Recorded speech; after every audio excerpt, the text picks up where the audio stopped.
मेरे भाई, भगवान कृष्ण, भगवान भोलेनाथ या राम, कोई अंतर नहीं होता है। चाहे राम को, हम लोग तो नेपाल में काठमांडू में गए थे, तब पूरा काठमांडू बाबा भोलेनाथ की कृपा का फल है। सब लोग किसी का करो, और एक बात जरूर समझिएगा, भोलेनाथ के तरह आसान भक्ति देने वाला कोई नहीं है। आप एक बार प्रेम से भोले बाबा को पुकार लीजिए, तुरंत आशीर्वाद दे देते हैं, इतने दयालु हैं। और खास करके माता पार्वती और गौरी की पूजा, हमारे देश में परंपरा है कि कुमारी लड़की गौरी की पूजा बहुत करती है। क्यों? क्योंकि गौरी कुमारी लड़कियों को आशीर्वाद देती है। इसलिए चाहे गौरी का पूजा करना हो, भोलेनाथ की पूजा करना हो, लेकिन एक बात रखना चाहिए, किसी की पूजा तो करिए। लेकिन हम लोग तो ऐसे लोग हैं, हम किसी की पूजा नहीं करते। कल आपको हनुमान जी का एक तो बहुत बढ़िया गीत सुनाएंगे, एकदम भोजपुरी में। लेकिन आज हम लोगों को कथा बढ़ाना है, तो आपको इतना ही कहेंगे कि जब कभी भी आपको समय मिले, बाबा भोलेनाथ की कृपा, और एक बार हृदय से उनको कहिए, भोलेनाथ दया करना, मेरा हाथ पकड़ लेना। भोलेनाथ दया करना, मेरा हाथ पकड़ लेना। भोलेनाथ दया करना, मेरा हाथ पकड़ लेना। भोलेनाथ दया करना, मेरा हाथ पकड़ लेना।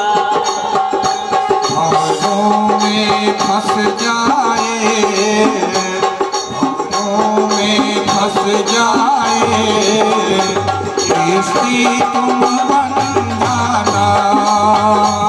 भावों में फंस जाए, किसी तुम बन जाना।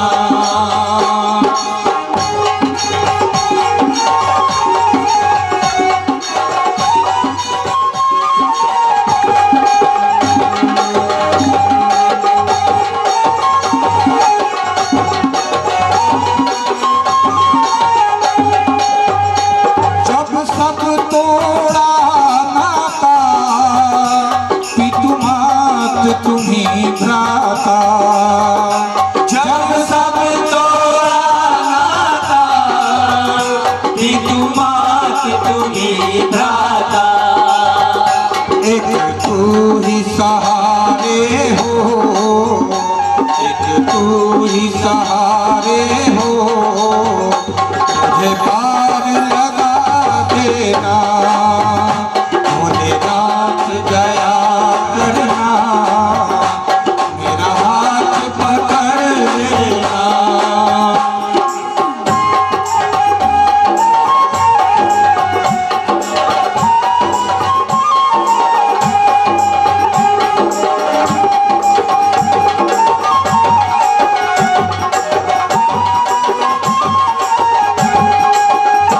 यह जग बेगाना है, नहीं ठौर ठिकाना है। यह जग बेगाना है, नहीं ठौर ठिकाना है।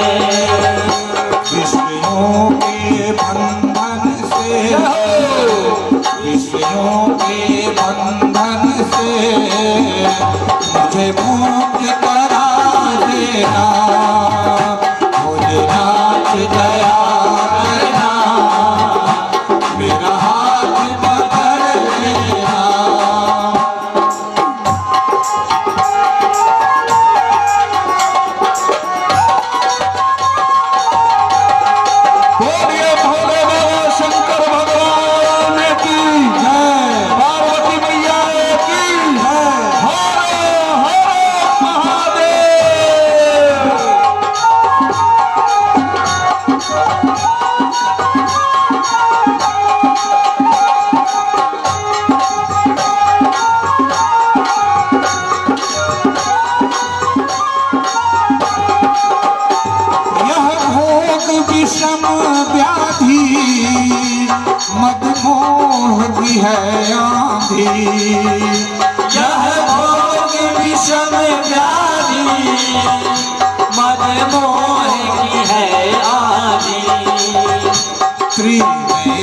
से तुम अपने, त्रिनेत्र से तुम अपने मेरा पाप मिटा देना। भोलेनाथ दया करना, मेरा हाथ पकड़ लेना।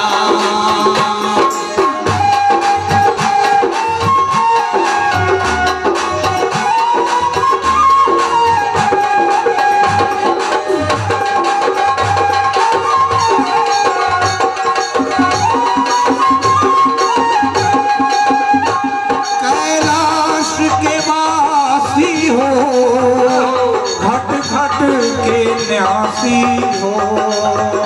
कैलाश के वासी हो, घट घट के न्यासी हो। मैं भटक भटक आया,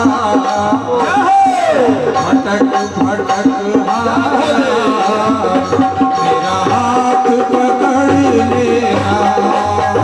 भोलेनाथ दया करना, मेरा हाथ पकड़ लेना। भोलेनाथ दया करना, मेरा हाथ पकड़ लेना।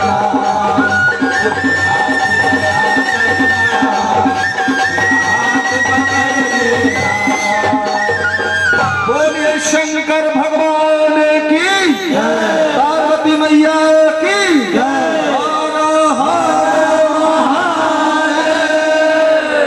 मेरे भाई, उसके बाद भगवान श्री राम, लक्ष्मण और विश्वामित्र जनकपुर की तरफ चलते हैं। आगे बढ़ने के बाद एक स्थान आता है, अहिल्या स्थान। आप लोगों में से बहुत लोगों ने दर्शन किया होगा। जब राम और लक्ष्मण विश्वामित्र जा रहे थे तो राम ने पूछा कि गुरुजी यह कौन सा स्थान है।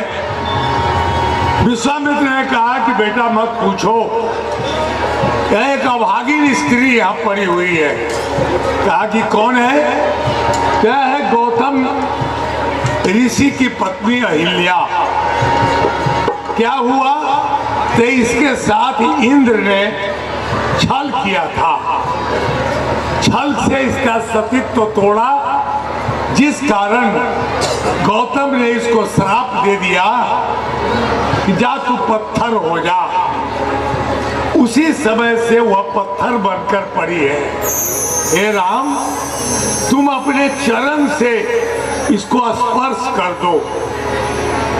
राम ने कहा कि ना, मैं स्त्री को लात से नहीं छू सकता, क्योंकि हम लोग भारत और नेपाल के लोग हैं। दुर्गा पूजा जब होती है तो छोटी छोटी कुमारी लड़कियों को हम लोग माता समझकर बुलाते हैं और उसको पूजा करते हैं, उसका पैर पूजते हैं। हम लात से इस औरत को छू नहीं सकते। विश्वामित्र ने कहा कि नहीं, तब तो इसका उद्धार नहीं होगा। बहुत कहने के बाद राम ने धीरे से अपना चरण उस पत्थर की मूर्ति में स्पर्श कराया। अब स्पर्श होते ही उठकर खड़ी हो गई। अभी देखिए क्या कारण रहा होगा। तो आजकल हमारे बहुत बच्चे विज्ञान पढ़ते हैं और आपको भी कहेंगे कि आजकल तो नेपाल की बेटियां इतना पढ़ रही है, इतना नाम कर रही है चारों तरफ। आप भी अपनी बेटी को जरूर पढ़ाइएगा, क्योंकि वे लोग जितनी ऊंचाई पर जा रही है, अभी तो हवाई जहाज उड़ाती है सब, आर्मी को टैंक चला रही है लड़की सब।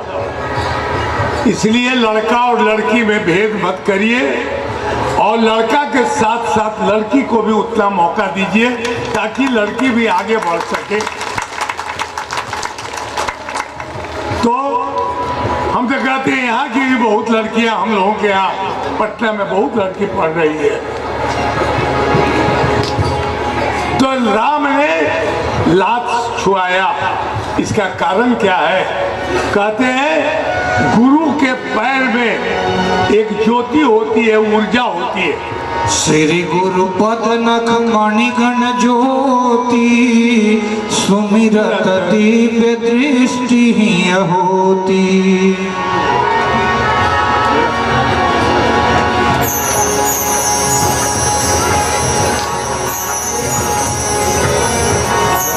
अब गुरु के पैर में जो अंगूठा है गुरु का, आपने देखा ये अंगूठा का कमाल। केवट ने क्या किया? केवट ने यही कहा राम को कि आप अपना अंगूठा का स्पर्श जल में कराइए, हम आपका पैर धोना चाहते हैं। बड़ा अद्भुत प्रसंग है, वो अलग प्रसंग है। और राम कहते हैं क्यों? केवट कहता है हे प्रभु, बस आपके पांव के अंगूठे से जिस जल को स्पर्श कराया जाएगा वह चरणामृत बन जाएगा, और चरणामृत जब हम ग्रहण करेंगे तो हमारा शरीर भी पवित्र हो जाएगा। क्या बोलते हैं गुरुपद? श्री गुरुपद नख मणिगण ज्योति सुमिरत दिव्य दृष्टि। बड़ा अद्भुत प्रसंग है। राम कहते हैं कि ये अंगूठे में क्या लगा है? तो कहा कि आपको पता नहीं है। जब ये बात हो रही थी लक्ष्मण जी बिगड़ गए, थोड़ा क्रोधी स्वभाव के हैं। उन्होंने कहा कि केवट, तुम्हारी इतनी हिम्मत कि राम से मुंह लगाते हो। केवट ने कहा कि लक्ष्मण भैया, हमारा घर है यहाँ, हमसे मुंह मत लगाइए। आप कहीं के राजा होइएगा, हम एक बार खबर करेंगे पूरा, तो हमारा भी जितना जाति का केवट लोग है पहुंच जाएगा और लड़ाई होगी। यही घाट पे थोड़िक दूर है, कटिलो जल था दिखाई हजूर, पर से पग धूरी तरह तरनी घरनी घर समझाय हजूर। तुलसी अवलंबन और कछु लरिका के ही भांति जियाय हजूर, बरु मारी मोहि बिना पग धो नाथ नाव चढ़ाय हजूर। केवट कहता है लक्ष्मण भैया गर्जना मत करो, अगर आपके पास पैसा नहीं है उतराई देने के लिए तो बगल में घाट में चले जाइए, उधर कम पानी है, कपड़ा उठा के पार कर जाइएगा। लेकिन अगर धमकी दीजिएगा तो हम नहीं मानेंगे। राम कहते हैं लक्ष्मण, सब जगह क्रोध करना उचित नहीं है, शांत रहो। राम पूछते हैं कि क्या चाहिए केवट? कृपा सिंधु बोले मुस्काई, सोई करु जेहि तब नाव न जाई। उसने कहा कि जल पाए पखारू, होत विलंब उतार पारू। राम कह रहे हैं कि कुछ नहीं है, तुम नाव लाओ। कहा कि आपको नाव पर नहीं चढ़ावेंगे, क्योंकि आपका पांव बराबर नाव है। जहाँ जाते हैं और जिस चीज को छू देते हैं तो औरत बन जाती है। अभी पिछले दिन अहिल्या पत्थर थी, आपने पांव से छू दिया, औरत बन गई। हम गरीब आदमी हैं, एक वो काफी है हमको। उसी का फरमाइश पूरा करने में पूरा जिंदगी नहीं पूरा हो रहा है। कहीं एक और अगर आ गई तो हम कहाँ से खिलावेंगे? मांगी नाव न केवट आना, मांगी नाव न केवट आना, कही तुम्हार मरम मैं जाना, कही तुम्हार मरम मैं जाना। छुअता सिला भाई नारी सुहाई, छुअता सिला भाई नारी सुहाई, पाहन ते न काट कठिनाई।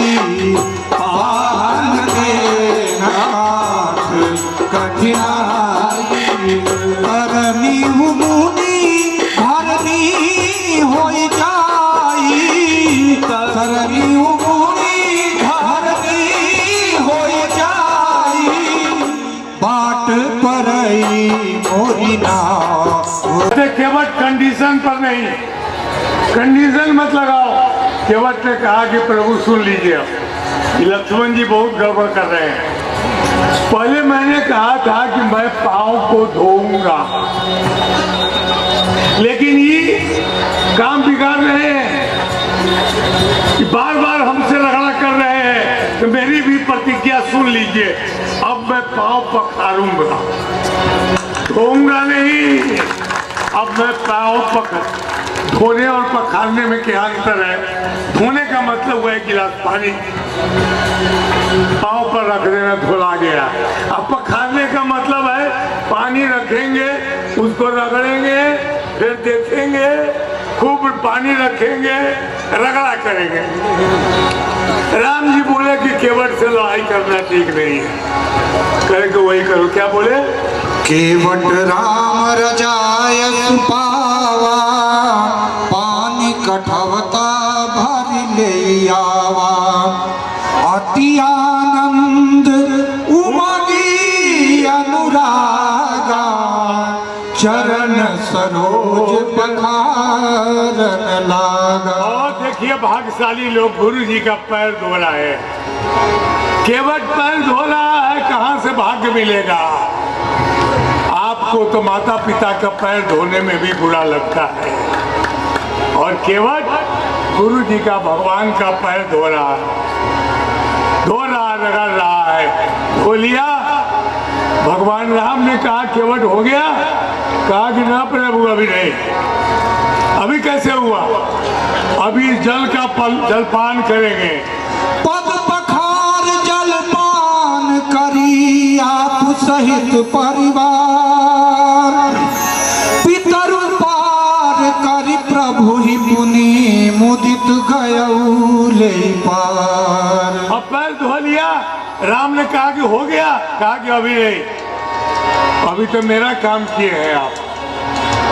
कहा कि और क्या बाकी है? कि मेरा बूढ़ऊ लोग, जो पूर्वज लोग था, उन लोगों को मुक्ति नहीं मिली है। हे परमात्मा, उन लोगों को भी आप मुक्त कर दीजिए। भगवान ने कहा कि चलो, तुम्हारे सारे पूर्वजों को मैं मुक्त करता हूँ। बोले भक्त और भगवान की जय। आप जितनी भी बहनें, माताएं, भाई बहन यहाँ बैठे हैं, बस अपने पूर्वजों को जरूर याद रखना। पिंडदान आश्विन के महीना में नहीं करोगे, तुम्हारे घर में कलह होगा, बीमारी होगी।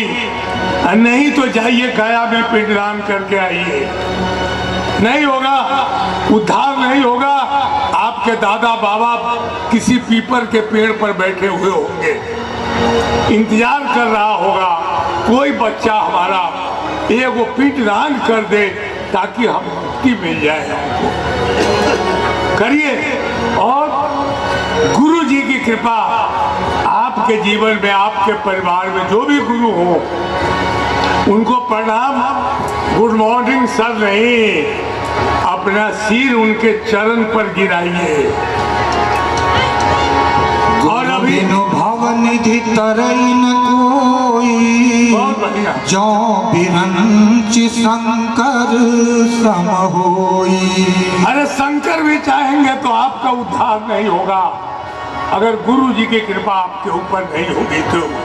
गुरु बिन भव निधि तरई न कोई जो बिरंच शंकर सम बिना गुरु के होई। आपकी मुक्ति नहीं होगी, आपको फिर आना पड़ेगा इसी बागमती घाट पर, किसी पीपर के पेड़ पर रहना पड़ेगा। यह हम नहीं कह रहे हैं, रामायण में लिखा। इसलिए गुरु को प्रणाम करना हो तो अपना मस्तक उनके पांव पर सटाइए, तभी आपको मुक्ति मिलेगी, नहीं तो नहीं मिलेगी। अभी केवट को भगवान राम ने कहा ले आओ पानी, ले आओ। अब गंगा जी बैठ छटपटा रही थी कि अरे ये तो बहुत बढ़िया मौका मिल गया, हम भी जाके भगवान के दर्शन कर लेंगे। गंगा जी बहती है। केवट गया, कठौता देखते हैं आप लोग? कठौता पहचानते हैं ना? नहीं, अरे लकड़ी के कठौता मार फंसाते हैं जिस पर। हाँ, आजकल नहका चावल के मार भात और कद्दू के सब्जी, मार भात और कद्दू के सब्जी। एक आदमी था तो उसको मार भात खाने की बड़ी आदत थी। तो एक दिन अपनी पत्नी खाना बना रही तो उसके बगल में बैठा था, जाके इंतजार कर रहा था कि बड़वा पसावे तो हम खाएं। अब तो कठौता खत्म हो गया, अब तो एल्युमिनियम के सब बर्तन आ गया। तो बैठा हुआ था तो उसी समय कोई आदमी आ गया बाहर से, कहा कि मालिक अमुक आदमी आए हैं आपसे भेंट करने। गुरु ध्यान से सुनिए। तो वो आदमी कहा कि अरे हमको तो नाश्ता का टाइम है। तो अपनी पत्नी को इशारा किया कि सुनो, भात हो जाएगा, मार पसा लेना तो हमको खबर करना। तो पत्नी भी बहुत होशियार थी।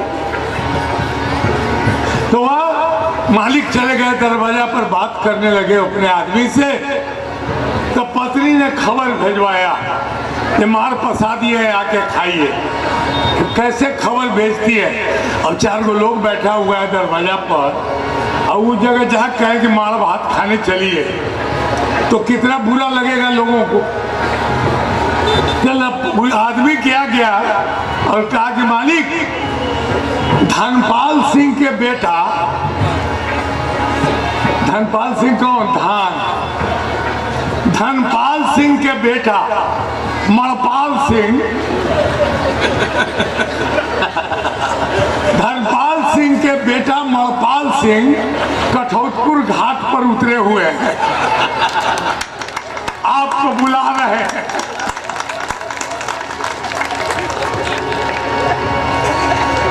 तो वो बेचारा गया तो मार भात खाया। तो वही कठौता बड़ा पवित्र चीज होता है मार पसाने के लिए। केवट ने वही किया, उसमें राम के पैर धो के रखा और उसका चरणामृत लिया और अपने को तार लिया, भवसागर से अपने को मुक्त कराया। उसी की चर्चा करते हुए तो राम अहिल्या को छूते हैं पांव से। अहिल्या उठकर खड़ी हुई। देखिए जितनी बच्ची लोग हैं ध्यान से सुनिए, गीत गाती है क्या? अहिल्या कौन गीत गाती है? बहुत सुंदर गीत। देखी अहिल्या की दीन दशा, करुणा करके करुणा निधि रोए। चरण कमल रज पाई सुधारस, गौतम तिये के अघ धोए। दशरथ के लाला मुझको देना सहारा, दशरथ के लाला मुझको देना सहारा। कहीं छूट जाए ना, कहीं छूट जाए ना जीवन हमारा।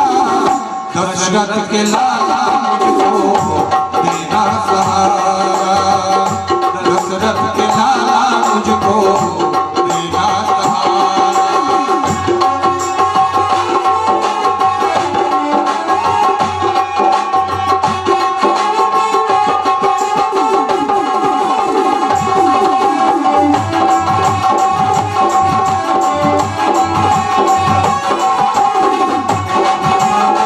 सारे भक्त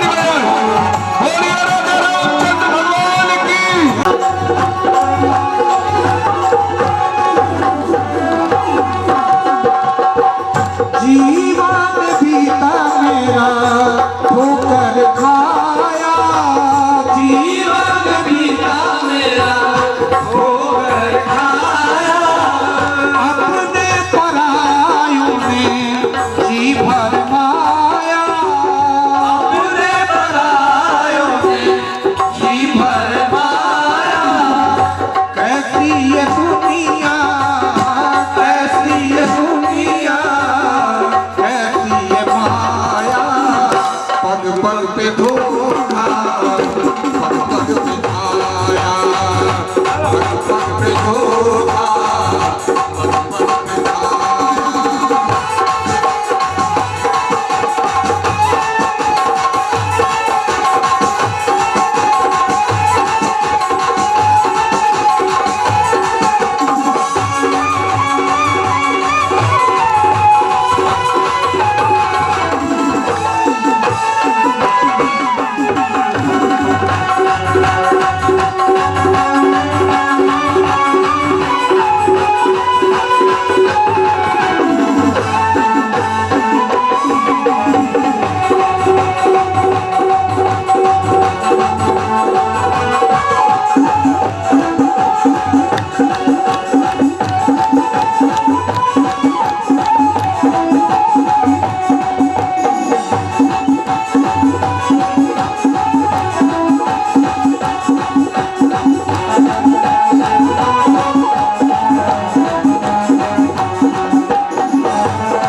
सिला भर पड़ी थी वर्षों से मैं सिला भर पड़ी थी ठोकर ठोकर कब से सही थी ठोकर ठोकर कब से सही थी किसी ने न पूछा किसी ने न पूछा हालत हमारा कैसे भुलाऊं मैं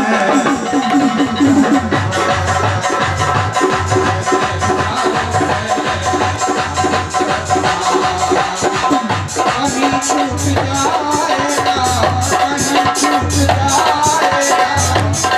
छूट जाएगा जीवन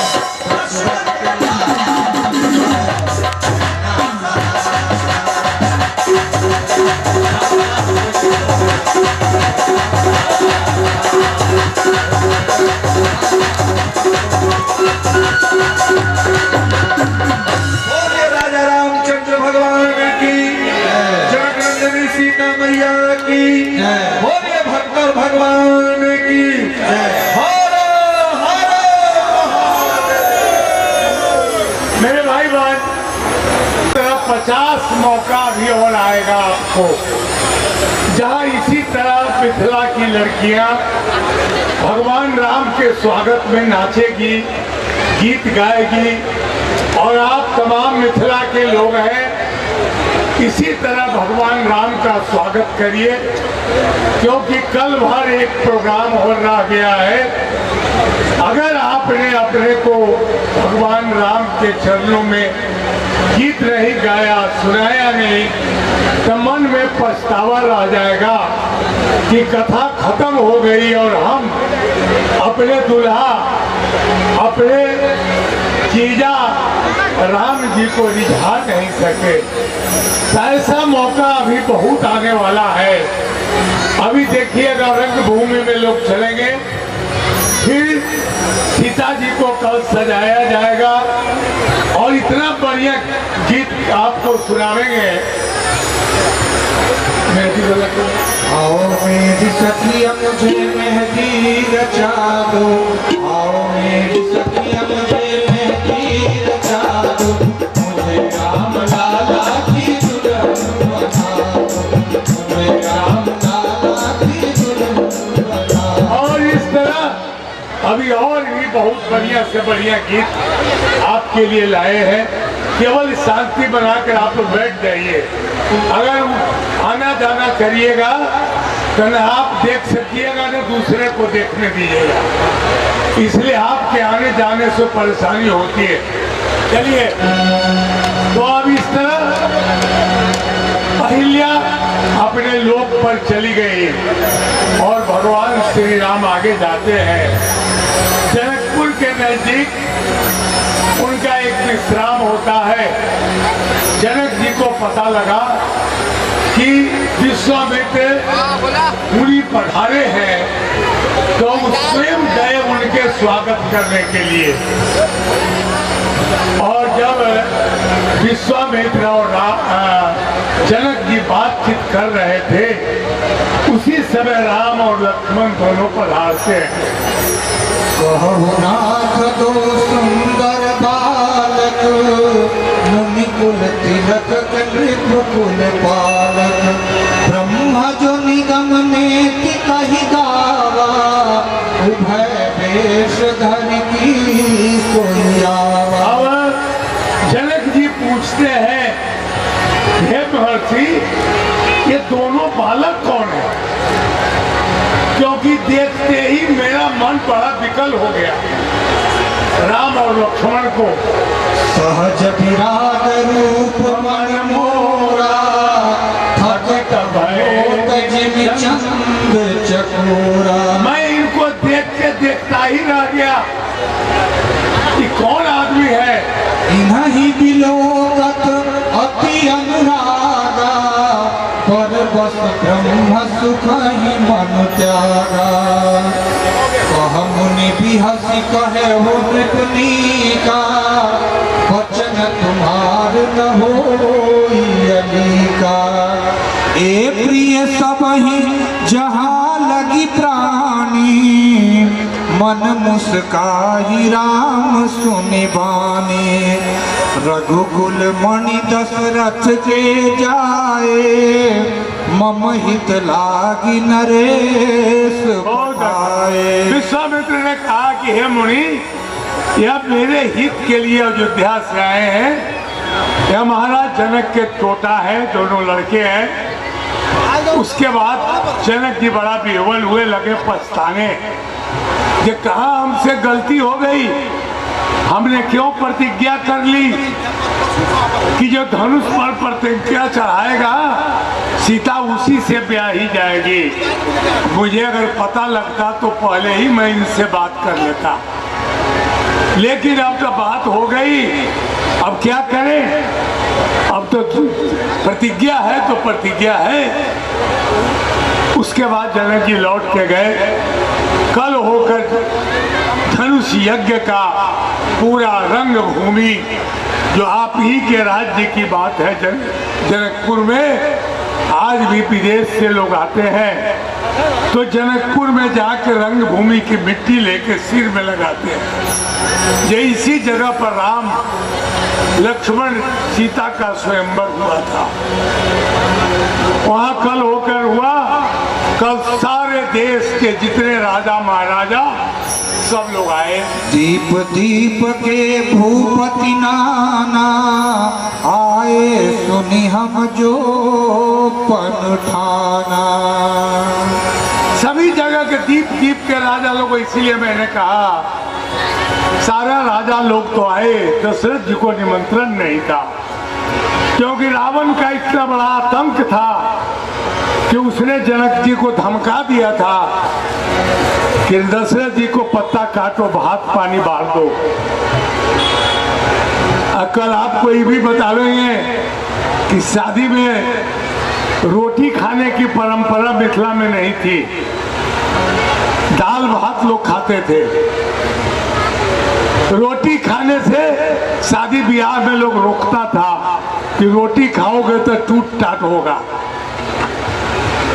अचार नहीं खिलाते थे मिथिला में, तब क्या खिलाते थे? दाल भात। दाल भात मतलब कि दाल और भात को मिला के खाओ ताकि दोनों पार्टी में मेल रहे। इसलिए शादी में कभी भी लोग रोटी नहीं, पूरी नहीं खिलाते थे, अचार नहीं खिलाते थे, और दाल भात केवल परंपरा थी खाने की।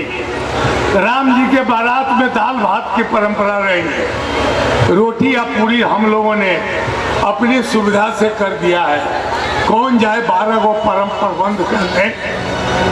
आजकल तो और दूसरा ही चीज बागमती में से निकाल के लोग ले आते हैं, अब बरियात को खिला के जयकार कर देते हैं। तो चलिए, तो वहां से रंग भूमि में सब लोग बैठे, चारों तरफ से देश देश के राजा महाराजा आए।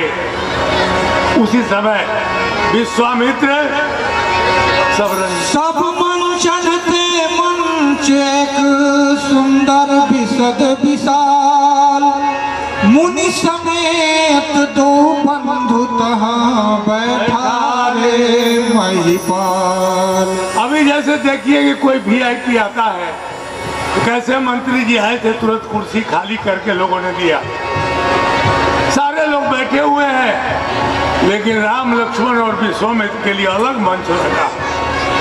सब मंचन ते मंच एक सुंदर विशद विशाल, बड़ा सुंदर डेकोरेटेड फूल माला, उसी पर राम और लक्ष्मण को बैठाया गया। जब सब लोग बैठ गए तो बंदी जन को आदेश हुआ, बोले बंदी बचन बर सुनहु सकल महिपाल, पन विदेह कर कहि हम भुजा उठाई विशाल। अब एक व्यक्ति जो होता है स्वागत करता खड़ा हुआ, कहा कि देश देश के राजा लोग सुन लीजिए, महाराज जनक की प्रतिज्ञा है क्या, जो व्यक्ति इस धनुष पर तोड़ना नहीं था, प्रतिज्ञा चढ़ाना था, चढ़ा देगा, उसी से सीता ब्याही जाएगी। और जो ही घोषणा होती है उसी समय से सीता जी अपनी सहेली के साथ मंडप में प्रवेश कर रही है। रंग भूमि जब सिए पगधारी, देख रूप मोहे नर नारी। दुनिया के सबसे सुंदर स्त्री सीता जब मंडप में प्रवेश की, सब लोग मोहित हो गया देखकर, कितनी सुंदर सीता। दो ही स्त्री उस समय सुंदर थी, एक सीता और दूसरी मंदोदरी। रावण की पत्नी भगवान विष्णु के शरीर से पैदा हुई है। भगवान विष्णु के शरीर से मैल उपटन निकाला गया और उसी से भगवान विष्णु ने मंदोदरी को बना दिया। वहां से मैं नाम का राक्षस ले गया उसको और उसने परवरिश की और रावण का विवाह उससे हुआ। अब एक प्रकार से समझिए तो मंदोदरी भगवान विष्णु की बेटी हुई और राम विष्णु का अवतार है। तो राम और रावण में क्या संबंध हुआ? नवीन जी बताइए, क्या संबंध हुआ दोनों में? रावण कौन था राम का? दामाद। हाँ, क्योंकि भगवान विष्णु की बेटी हुई मंदोदरी शरीर से निकली थी। बेटी को आत्मजा कहते हैं। आत्मजा अपनी आत्मा से जन्मी हुई। और इधर राम भगवान विष्णु का अवतार थे। तो विष्णु का अवतार ही और विष्णु की बेटी हूँ। तो विष्णु की बेटी का पति हुआ रावण, रावण हुआ भगवान श्री राम का दामाद। इसलिए रावण के मारने के बाद राम को ब्रह्म हत्या का पाप लगा। तो वहाँ बोध गया में गए और वहाँ उन्होंने पिंडदान किया था। आपको भी कहते हैं, इसीलिए मेरे ब्रह्मपुर के जितने ब्रह्मपुरी के लोग हैं, कम से कम हम तो कल कथा कह के निकल जाएंगे, लेकिन अगर चाहते हो कि धर्म कर्म यहाँ जीवित रहे तो एक ऐसा सत्संग के गोष्ठी बनाइए आप लोग और गोष्ठी का कार्यक्रम करते रहिएगा। तो जब आप खोजिएगा हम भी आ जाएंगे आपके यहाँ, लेकिन सत्संग करिए तब, ऐसा उपाय करिए। तो वहां राम पहुंचे, धनुष यज्ञ में बैठे और तब उन्होंने घोषणा की। जो ही घोषणा हुई और सीता जी प्रवेश की कि सभी देश के राजा भूप सहस दस एक ही बारा, भूप सहस दस एक ही बारा, लगे उठावन टरई नटारा,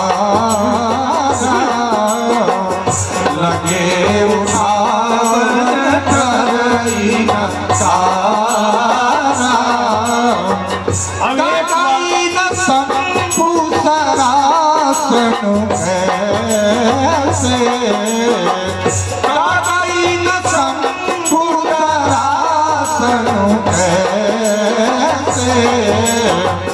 कामी बचन सती मन जैसे, कामी बचन सती मन जैसे।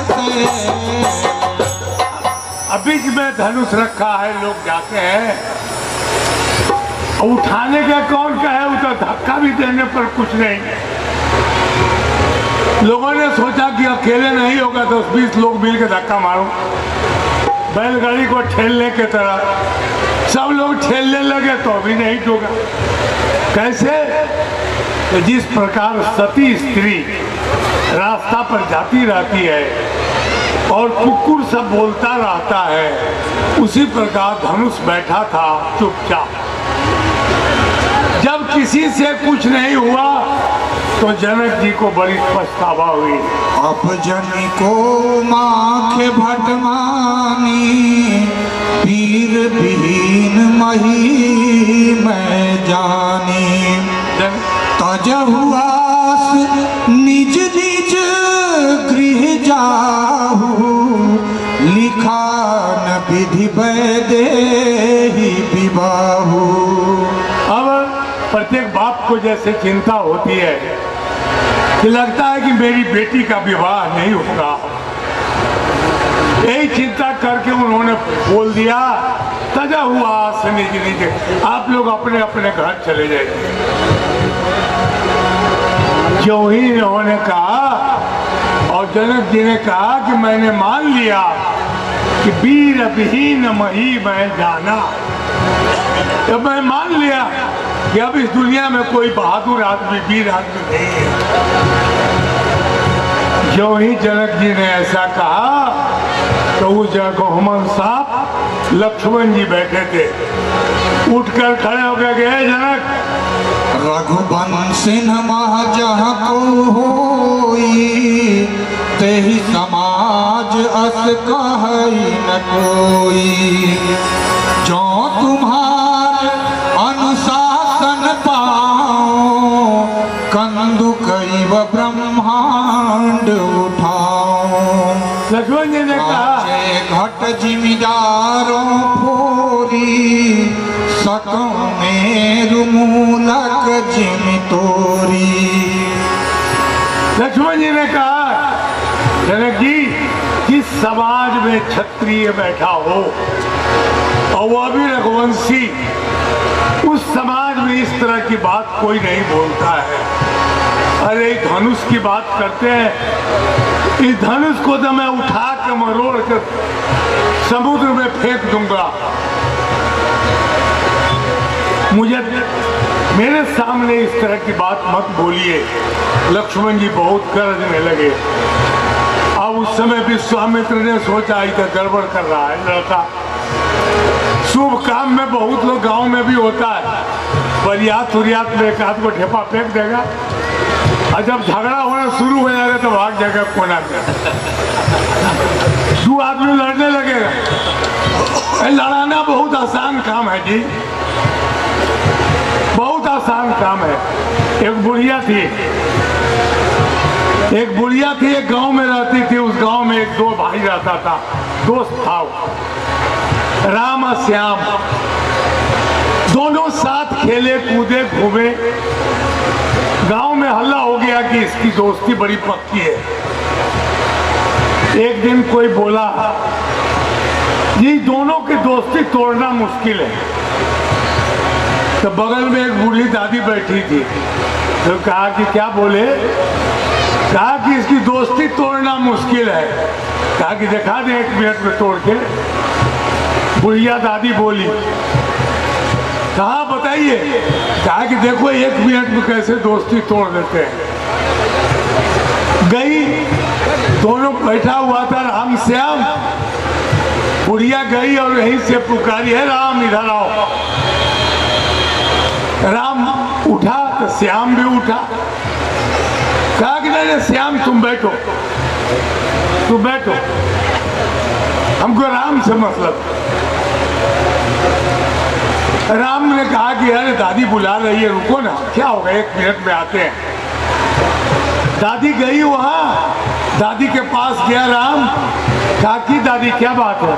कहा कि कोनो बात नहीं है, बुढ़िया के बात फूस पास, कोनो बात नहीं, जाओ जाओ। लौट गया।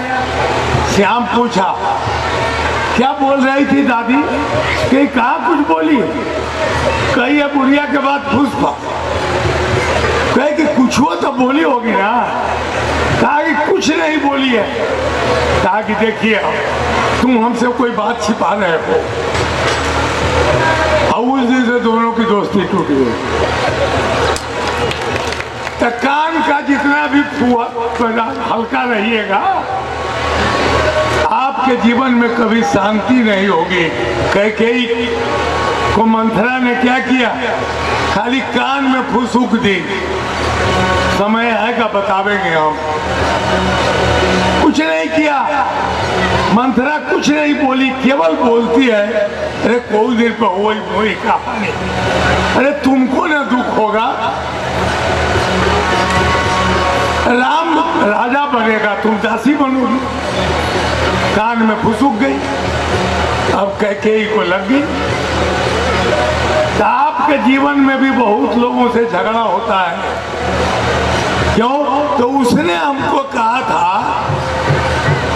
फल्लामा गांव के लोग हमको बोला था जब फल्लामा बाबू बड़ा बदमाश है, और उसी पर आप चालू हो गए। सीता जी बैठी हुई है रंग में, वहां दोनों बात हो रही है। बात की बात है, बोलने का तरीका कितना गलत है उस पर निर्भर कर। लक्ष्मण जी बिगड़े, विश्वामित्र ने कहा कि गड़बड़ कर देगा शादी में। राम को बोले, राम ने इशारा किया लक्ष्मण स्विच ऑफ।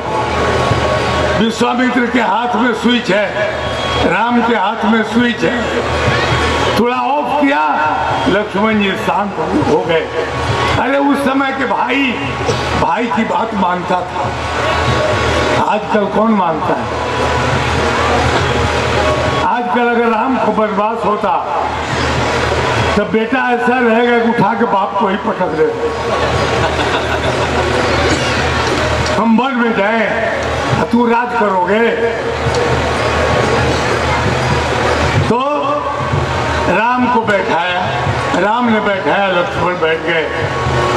तब विश्वामित्र कहते हैं राम को, उठहु राम भंजहु भव चापा, मेटहु तात जनक परितापा। अब कहते हैं हे राम तुम उठो। अब जनक जी बड़े दुखी मालूम पड़ रहे हैं, इनके मन का दुख दूर करो। राम देखिए, फिर ध्यान रखिए, आपके पास तो गुरु है नहीं, राम के पास गुरु था। गुरु को एक गुरु वहां बैठे थे, विश्वामित्र को पैर छू के राम ने प्रणाम किया। गुरु ही प्रणाम मन ही मन किन्हा, अति लाघव उठाई धनु लिन्हा। और उसके बाद मन ही मन किया। कौन गुरु? वशिष्ठ जी घर पर थे अयोध्या में, उनको भी उन्होंने प्रणाम किया।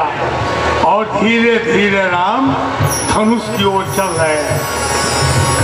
जब ही घोषणा हुई कि राम धनुष तोड़ने आ रहे हैं, तो सुनैना माता और सीता जी ने कपार पीट लिया कि क्या बेइज्जत करवा रहा है इनको। इतने बड़े बड़े वीर को धनुष को डिगा नहीं सके, धनुष को छू नहीं सके, और इतना बड़ा छोटा राजकुमार कमल के नाल के तरह यह कैसे छुएगा। सीता जी को आंख बंद कर ली, क्योंकि आप जानते ही हैं कि प्रत्येक पत्नी की नजर में उसका पति सबसे बेवकूफ होता है। कोई भी पत्नी यह नहीं कह सकती है कि हमारा पति बहुत काबिल है, नहीं कहती है। तो सीता जी भी समझ गई कि बेकारे नहीं, आदमी लड़का आदमी जा रहा है बेइज्जत हो गए।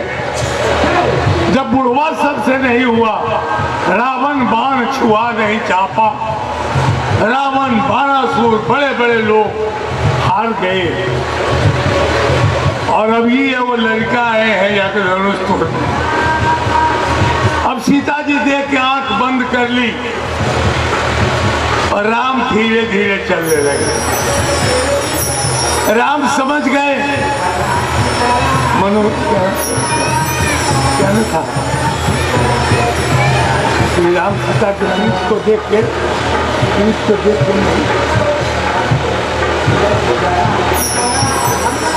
नहीं पहुंचती नहीं। तो सोचने लगी कि इनसे क्या होगा। ले राम क्या किए, धीरे धीरे बढ़ रहे हैं और देर कर रहे हैं। आजकल जितनी भी माता बहन लोग छठ करती है ना, तो घाट पर जाएगी तो कहेगी कि सूरज भगवान आई हमार परीक्षा कर रहा था, आई लेट से सूर्योदय होने वाला है। तो उसी प्रकार राम चल रहे हैं और सीता जी वन में छटपटा रही है। एक तो गया ही बेइज्जत होने, और जल्दी से लौट के आगे घरे चले जाए। राम समझ गए कि पूर्व जन्म में सीता और राम विष्णु और लक्ष्मी का जो स्वरूप था। राम धीरे धीरे जा रहे हैं कि और देर करो और देर करो। सीता जी और छटपटाए और वहां जाते हैं, राम धनुष के नजदीक जाते हैं और सीता जी ने अपना आंख बंद कर लिया कि तुम्हारी बेइज्जती अब हमसे नहीं देखा जाएगा। राम गए और धनुष को उन्होंने प्रणाम किया और एक बार उन्होंने धनुष उठा के आकाश में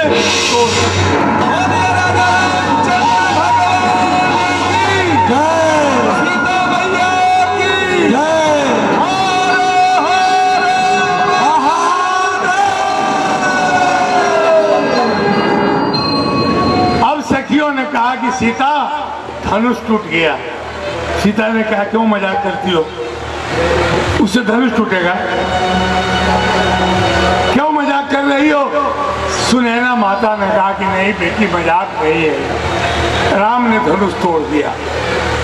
सीता ने देखा, कहे कि उठ जयमाल डाल राम के गले में। सीता उठती है, धीरे धीरे सखी सब पकड़े हुआ है और धीरे धीरे राम के नजदीक जाती है और सीता ने पहले जयमाला राम के गले में डाल दिया, फिर राम ने सीता के गले में डाला। और तब सखियों ने कहा कि ये सखी सीता अब पैर छू ले, अपने पति का पैर छू ले। सीता ने कहा कि मैं पैर छूने वाली नहीं हूं, ये आदमी का पैर बहुत बदनाम है। अभी देखी नहीं, एगो पत्थर की लड़की पड़ी हुई थी, उसको छू दिया, एक औरत हो गई। और आज अगर मेरी शादी के पहले ही अगर सौतीन आ गई तो मैं क्या करूंगी। अब सीता क्या गाना गाती है जरा लास्ट में।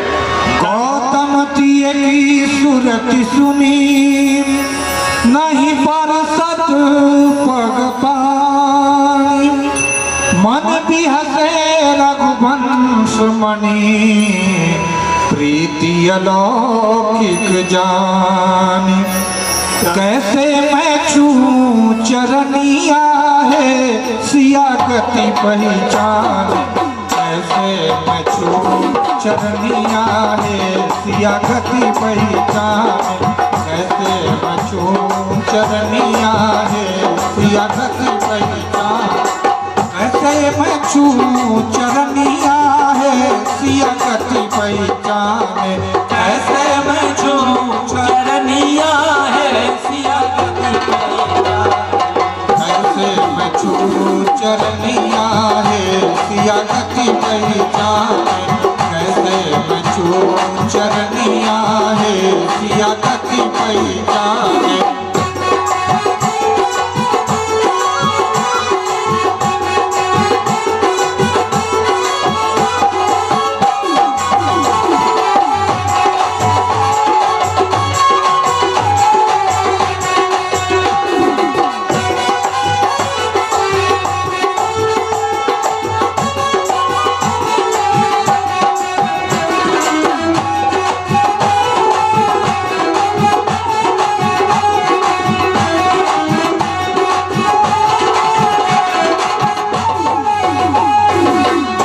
चरणन से नारी बनी है, जिस चरणन से नारी बनी है, पैया में कोई मूरी जड़ी है, पैया में कोई मूरी जड़ी है, कैसे मैं कर लूं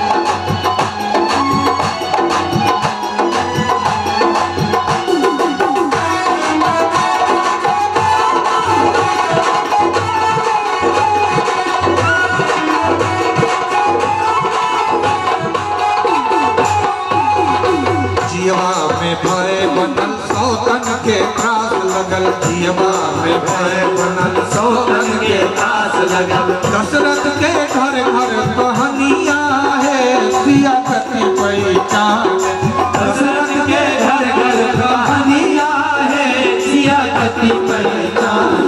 ऐसे मैं चरनिया है सिया कति पहचान, ऐसे मैं चरनिया है सिया कति पहचान।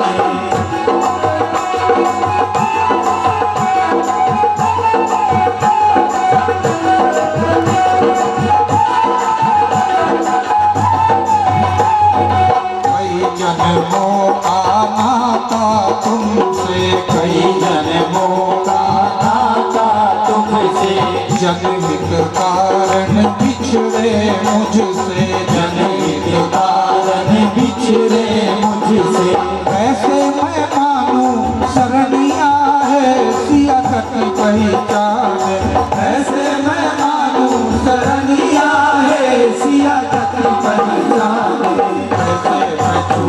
चरनिया रे सिया कति पहचान, ऐसे को चरनिया रे सिया कति पहचान, ऐसे चरनिया रे सिया कति पहचान, ऐसे चरनिया रे सिया कति पहचान।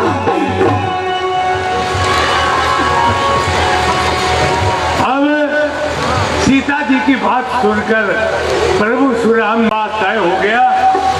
अब उसके बाद खबर जा रही है अवध में, महाराज दशरथ के पास खबर जा रही है, चिट्ठी लेके लोग।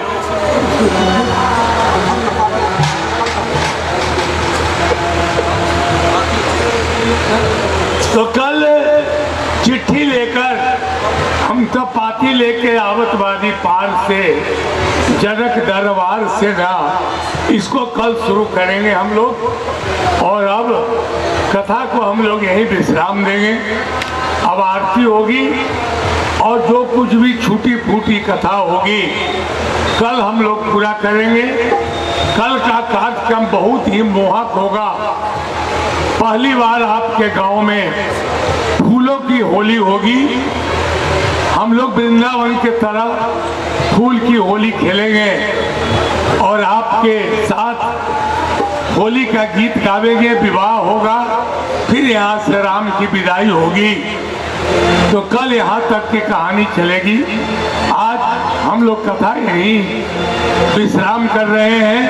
कल फिर हम लोग विवाह का गीत और सीता को सजाना, उनका श्रृंगार करना कल शुरू होगा। आज हम लोग कथा को यहीं विश्राम दे रहे हैं। सारे भक्तों से आग्रह है कि बिना आरती लिए हुए पंडाल को न छोड़ें। आरती ले रहे तब पंडाल को छोड़ें। और एक बार पुनः मैं फिर निवेदन करूंगा सारे भक्तों से, कल भी आप कथा में आए तो जरूर हाथ में चावल लेकर आए। और जो आज माताएं बहनें चावल लेकर आए, सुनील कुमार सिंह आए भाग ले।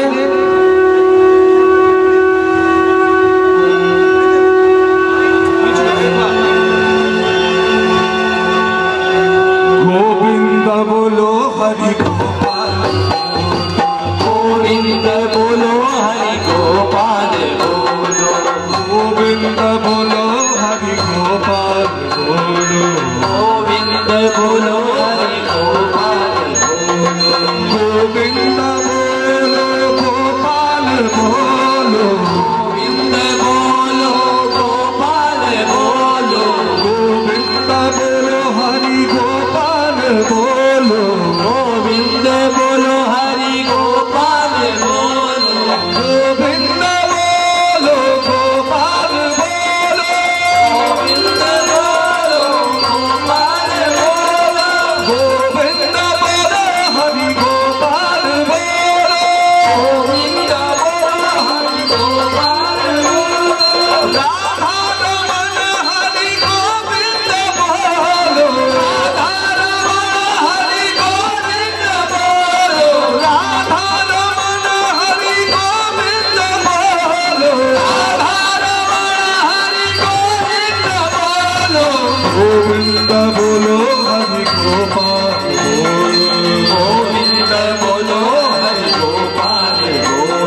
गोपाल बोलो, गोविंद बोलो हरि गोपाल बोलो।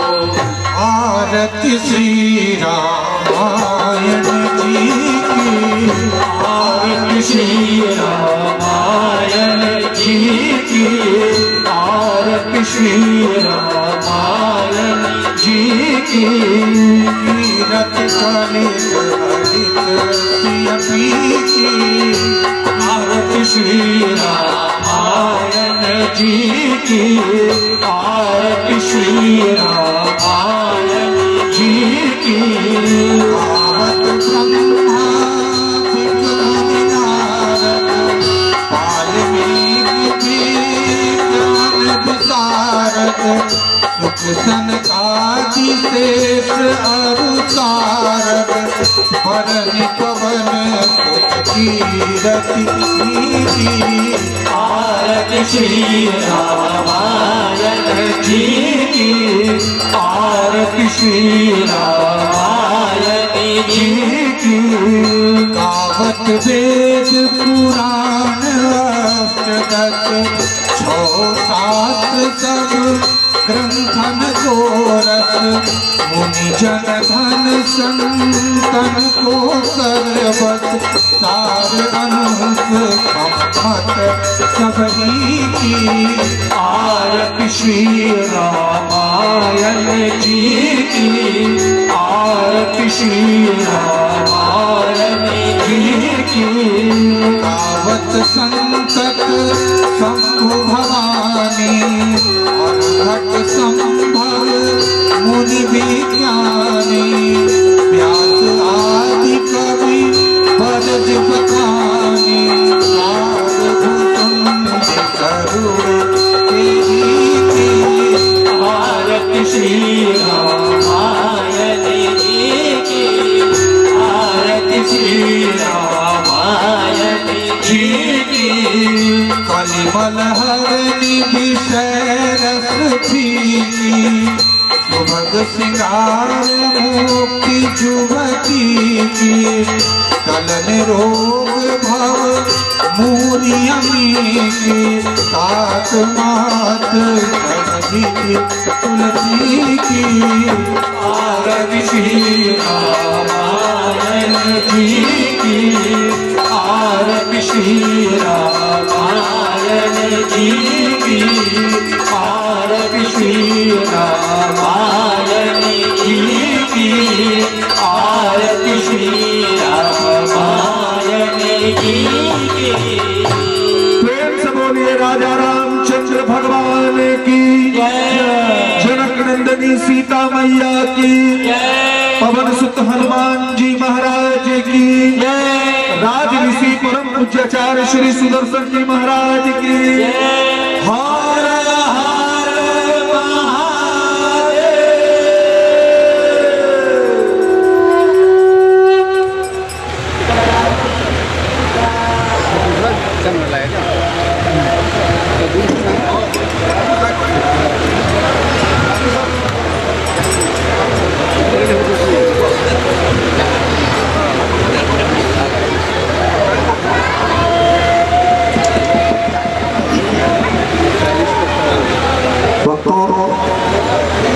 आज राम कथा का दूसरा सोपान था। कल कथा का अंतिम है। हालांकि पूरी राम कथा 3 दिवस में संपन्न होना संभव नहीं है, लेकिन गुरु जी की अमृतवाणी से जो राम कथा की निर्झरनी रहती है उसमें हम कल भी स्नान करेंगे। कल का प्रसंग बड़ा ही रोचक है। कल सीता विवाह का प्रसंग है और इसी पुण्य जनकपुर की धरती पर यह घटना हुई थी। सीता जनक नंदिनी का विवाह हुआ था। तो इस महान इस पुण्य भूमि के निवासियों से हमारा आग्रह है कि कल आप अवश्य समय पर पधारेंगे।